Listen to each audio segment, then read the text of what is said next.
Hi guys! It's me again and welcome to my vlog.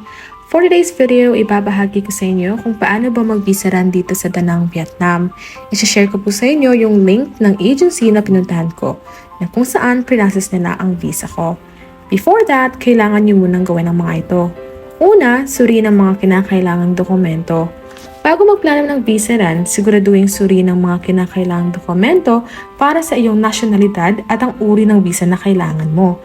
Maaari kang bumisita sa opisyal na website ng Vietnam Immigration Department o makipag-ugnayan sa embahada o konsulado ng Vietnam sa iyong bansa para sa tumpak na impormasyon. Pangalawa naman, planuhin ang iyong biyahe. Matukoy kung gaano katagal mo gustong manatili sa Vietnam at kailangan mag-expire ang kasalukuyang visa mo. Mahalagang planuhin ang visa ilang araw bago mag-expire ang visa mo upang maiwasan ang paglabag sa batas. Pangatlo, piliin ang iyong exit destination. Matatagpuan ang Da Nang sa gitnang Vietnam at may ilang kalapit na bansa na maaari mong bisitahin para sa visa Ang mga popular na pagpipilian ay ang Laos, Cambodia at Thailand. Alamin ang mga kinakailangang dokumento para sa mga bansang ito at piliin ang pinakamadaling pagpipilian para sa iyong biyahe. Kung sa akin kasi ay pinili ko ang Laos kasi mas malapit ito at mas madaling puntahan. Nagbus nga pala kami guys kaya umabot ng 12 oras. Oo, 12 oras. Pero mabuti na lang at komportable kami sa bus at napakabait ng mga tao sa agency. Talagang hassle-free guys. Sila na lahat ang nag-process. Ang kailangan mo lang gawin ay maglakad, umupo at sila na lahat ang bahala. 'Di ba? Ang easy. Kung gusto niyo malaman ng detalye ng agency na ito ay ilalagay ko sa comment section para easy din para sa inyo. Pang-apat, mag-book ng transportation. Kapag napili mo na ang iyong exit destination, mag-book ng transportation. Maaari kang pumili ng maglakbay sa pamamagitan ng eroplano, bus, or tren. Depende sa iyong kagustuhan at budget. Tandaan ang tagal at gastos ng biyahe kapag nagbo-book. Panglima naman, ihanda ang mga kinakailangang dokumento.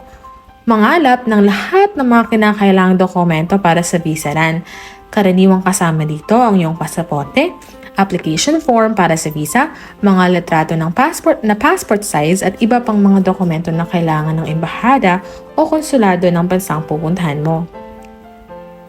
Next, lumabas ng Vietnam. Sa araw ng iyong visa maglakbay patungo sa pinakamalapit na border crossing o paliparan upang lumabas ng Vietnam. Siguraduhin dalhin ang lahat ng iyong mga kinakailangang dokumento kasama na ang passport, application form para sa visa at mga supporting documents. Sundin ang mga proseso ng immigration ng Vietnam at ng bansang pupuntahan mo kasi hindi natin alam anong mangyayari. Next naman is matapos ang visa kapag nagkalabas ka na ng Vietnam at pumasok ka sa malapit na bansa, maaari kang mag-apply ng bagong visa o maghintay hanggang matapos ang visa mo. Kung magpasya kang mag-apply ng bagong visa, sundin ang proseso ng pag-apply ng visa at bansang pupuntahan mo. Kasi ako, bumalik lang ako ng Vietnam para makakuha ng 90 days. Kung gagawin mo lang maikling visa maaari kang bumalik sa Da Nang at pumasok muli sa Vietnam katulad ng ginawa ko. Yes guys, isang araw. Actually, the whole day, 12 hours. Hindi siya madali, pero komportable naman yung bus, kaya okay lang. And maganda naman yung view. Makikita mo, napakadaming green, guys. At napakadaming bundok. Kaya okay lang naman sa akin kasi adventure din, di ba? Kasi bago pa lang kami dito sa Vietnam at gustong-gusto ko makikita kung ano bang meron sila dito. And yes, guys, napakayaman ng Vietnam pagdating sa mga natural na mga tourist spots. Kaya kung gusto mo, natural na mga bundok, natural lahat. Kung gusto mo, i-add mo na din to sa bucket list mo kasi napakaganda talaga ng lugar na to.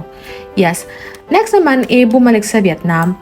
Matapos ang visa mo, bumalik sa Da Nang at pumasok muli sa Vietnam.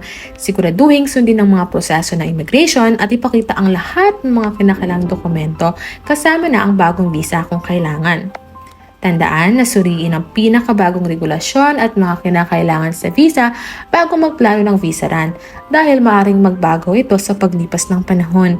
Lagi mabuting kumonsulta sa embahada o konsulado ng Vietnam at sa mga otoridad sa immigration ng bansang pupuntahan mo para sa pinakasariwang impormasyon. Yun lang po. At kung bago pa lang po kayo dito sa vlog ko, please don't forget to subscribe to my channel and follow my page. Yun lamang po at maraming salamat.